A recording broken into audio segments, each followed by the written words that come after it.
9.8 crore people have now downloaded this app, which is mandatory for those taking the special trains right now. It is possibly going to be mandatory for those who will be taking the commercial flights. It has been made mandatory by Zomato for all its employees. It has also been made mandatory by Hockey India for all players and staff. And we might see some more of us having to compulsorily download this app. And of course, I'm talking about Arogya Setu. And this has brought on a lot of privacy concerns. I have with me Kazim Rizvi, the founder of the Dialogue. And Kazim, you have said that the government is using the privacy policy, which right now is being a bit of a controversy. You said that Dialogue has developed and come up with this privacy policy. So could you tell us a bit about that? Thank you, Suryatapa. Thank you so much for having me here and talking to you and your audience. So yes, what we have developed is a privacy framework, a 14-point privacy framework, a first of its kind framework for the app. And the government's Arogya Setu app is using some of our suggestions to incorporate in their privacy policy. So although we haven't drafted the privacy policy per se, but we are supporting and we are trying to advocate for a rights-based approach, and our suggestions are being incorporated into the government's privacy policy. In fact, that's something which we are really proud of, the fact that we are doing this, because I think the team has pulled off a great effort, and we've been able to come up with suggestions across the board. Happy to take you through some of those. And what's even more interesting is that the government is really keen to talk to civil society and to talk to organizations like ours. There are a few other organizations who are working in this space, and we've been building a pressure so that the government is able to understand. And I'm really glad that they are incorporating the suggestions. They have come up with, I think, 3 different iterations. They come up with the privacy policy the first place when the app was out. Then they changed that to another round. Then they came up with the data access protocol, which had a lot of our suggestions. And yesterday, I think the day before yesterday, when the lockdown 4 was announced, we saw that the app was no more mandatory for officials. It was based on best practices. So that's a way forward. It's definitely a way forward in terms of the suggestions we have been suggesting to the government. And we're really glad that the government is cognizant of the challenges, the privacy challenges. And I would also like to congratulate them to be able to understand the need for privacy, while at the same time trying to combat and battle the greatest emergency we have faced since independence. Of course. And I think that's an important point to mention, that earlier it was said that it's going to be compulsory for everyone going to private offices, but now the government has sort of taken a step back and said that the employers should try their best, basically. But could you mention some of these, you've said that some of your privacy policies were appreciated by the government and they've decided to include it. So could you discuss some of these specific policies a bit? Yeah, absolutely. So what we have, Suryatapa sort of spoke about is, first of all, that there should be legality of the app. Now, this is something which we are very concerned that we don't have a data protection bill in India. And we have suggested that an ordinance should be brought in as soon as possible to make sure that the app has some legal footing. I think that is being worked on. We don't have a law yet, an ordinance yet on the app, but I think that's something which we hope will come in the future. Another point which we have suggested is around transparency and verifiability. The government in its data access protocol has tried to sort of bring those changes, that they've tried to make the app more transparent in terms of how it functions. Although there is some way to go, I believe that an open source application is the best way forward, because then you allow the researchers and the technology community to be able to assess the security feature of the app and suggest changes. And in fact, a lot of companies abroad even the UK's app is open source.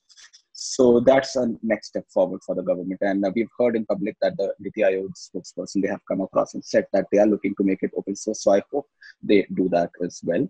Voluntariness was something which we had suggested as part of a 14-point privacy framework. Glad to say that some of those have been now accepted and incorporated. At the same time, it's mandatory for certain usages still. I can imagine why, if you're traveling, let's say from abroad, the government might need to know what are the sort of risk associated with those people. But at the same time, you need a law to back that up. And I think that's something which the government, I'm sure, is looking into. Data minimization, another suggestion we suggested, just to break it down, basically collect the least amount of data for maximum output. And I think government has been categorically stating in their protocols as well that they will collect only the name, the age, and the location. Although when it comes to Bluetooth and GPS, both they cannot collect both sort of technicalities with respect to the location. I think they could minimize that to an extent further, and let's see how that goes ahead. But definitely there is a movement into that. Another suggestion we had made was anonymization of data sets, that it should be used only in aggregated form. We're glad to know that the government recognizes this, and they have in their latest protocol mentioned that only anonymized data sets will be used for research purposes, which I think is a requirement also when you're looking at data which can be used for countering future pandemics going forward. So I think that's another step forward for the government. As far as storage is concerned, it's something that the government is also focusing on to make sure that you have the best security features to minimize hacking, to maximize security of the app. And it's important because the app is collecting a lot of personal and sensitive data of citizens of India in real-time basis. So you need to have extremely good security features when it comes to storage of data. The government is cognizant of that as well. What we need, though, is a good grievance redressal mechanism. And I think we have something, but it's not enough right now. Accountability also, I think, needs to go a little notch higher. As far as the app is concerned, right now we are still looking at those suggestions which could be in the next iteration incorporated. But very happy to know that they will have a sunset clause of the app. Now, I just want to sort of look at sunset clause as an important So they will aspect be having a sunset clause. They have said that. Yeah. In the protocol. Now looking at sunset clause, what we want to do is limit the purpose of the app. And the app should only be used for what it is made for. Once the purpose is over, when the pandemic is over, you basically sort of take away. I mean, I just want to give an analogy. If you've seen The Dark Knight, and if all the viewers here, if you guys have watched the movie, you might remember that in the last few scenes, the Batman is sort of comes up with this big machine where he is basically managing and tracking real-time location of all the people of the city of Gotham. And, Lucius Fox come online and says, look, I'm not going to use this because this is surveillance mechanism. But so what Batman says is, I just want to catch the Joker. Once I'm done with it, we will destroy this machine. And by the end of the movie, the machine is destroyed. Point being, and in fact, we gave that analogy also in our paper, point being that when the app's usage is fulfilled, it should not be then used. So it has to be a temporary measure because these are temporary times. These are unprecedented times.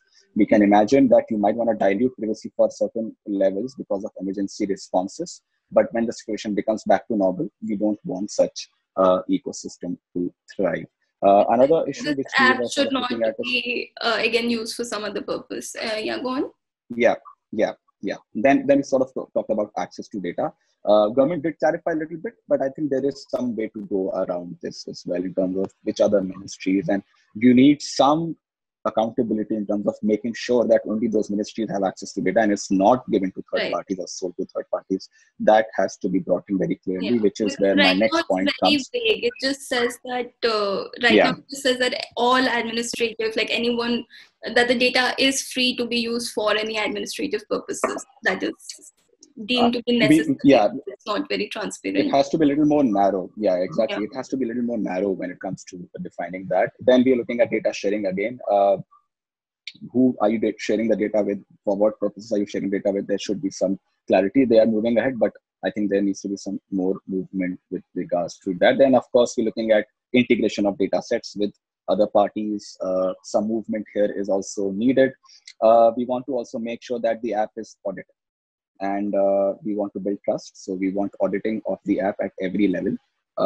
And we also want to make sure that the auditing is done by an agency which is independent and which has stakeholders from different ecosystem, research, technology, government, non-for-profit, civil society, media as well. And they should be part of the committee which audits the functioning of the app to make sure that whatever is stated in the privacy policy and the protocol is adhered to. And also the fact that its usage is minimized and limited to only the purpose. And I think that is something which needs to be worked on a little more in terms of making sure it's audited at different levels as the app is functioning. So those things I think would be in terms of the next iteration will be very important, because you need to build public trust. So you want people to use the app, and you want people to be able to have it, use it safely and believe in it. That we suggested that the app success depends on its mass usage, and mass usage can't happen without trust. You did talk about minimization, but would you say that only collecting the data that is absolutely necessary at this stage? You have to audit the app to be able to be sure of that. We believe so. We would like to believe so that the government is doing it. It states in the privacy policy, and it states very much in the protocol and the functioning that it does only that. We've had some discussions with technologists who have tried to understand the backend, and they also feel that is true. But the reason to have Bluetooth and GPS tracking, I would say you can do without GPS, and you can do with Bluetooth. Right. Apple and Google are trying to, in fact, come up with something which might not even need location. I don't know how they'll do it, but maybe you can't go at that level, but maybe you can sort of recover one step forward here and just have a Bluetooth enabled mechanism in the future. But this is a work in progress. Look, I think if the app is just 1.5 months old or less, so we will cut some slack, but we will also be sort of suggesting, pushing out, and giving ideas, and making sure that the government listens to experts. Yeah, I'm glad that think tanks like the Dialogue are pushing back against this, and that you are coming up with suggestions, and the government is seeming right now to be open enough to those suggestions. But right now at this stage, would you yourself encourage people to download this app, or would you say that there still needs to be some more work done, and you would not 100% encourage people for this right now? I would leave it to them. I would leave it to their personal choices. I think there is some work needed on the app when it comes to making it even more transparent. But at the same time, I do understand the need to have the app also. So I would not discourage or encourage anybody. I would leave it to people, and I would urge them to see it for themselves, read our reports, read the privacy policy, reach out to us if they need to be able to understand how it works. But at this time, it's important to understand where we are sitting as a society. And if you're looking at as a society, we might need something like this app to be able to counter the spread of the virus. So if you're going out, maybe you might have it, maybe you might want to keep it. But at the same time, you also don't need it, because it might be a surveillance tool in the future. So we don't know. So my point to people would be that to choose it, to sort of look at it on their own. It's voluntary, it's their decision. They need to be well versed with what they are risking and what they are getting. I think they need to validate for themselves. They can read our reports, see for themselves in the privacy policy how the app is working. As privacy advocates, as well as civil society members, we ourselves believe that we might need an app like this, but we also believe that there is a long way to go before the app becomes fully functionally foolproof, because you might have effectiveness issues. We've seen that there are cases where the app has incorrectly sort of came up with quarantine sort of data, and for people sitting in the same location, they've got different types of information also. So there has to be robustness in the app. There has to be security features added, privacy features added. And I think in that case, yeah, going forward, we hope that people will use it, and they will download it. And I hope that people use it. I want people to use it, but I want people to use it when they are confident and they are sure that it secures their privacy, and they believe that. And I think that's the government's job to do. Our job is to tell the government and suggest them that, look, these are the issues. This is why people might not want to use it. But if you bring them forward, they would want to use it. And I think the downloads have been quite good, but 10 crore is not enough. We need at least 35 to 40 crore downloads to be able to make it very effective for contact tracing. And I think there, if you are heading towards, then I think definitely you need a little bit stronger privacy guidelines and security from where we are today. Not to mention that we haven't moved. We have moved quite far ahead, but we need to go a little further.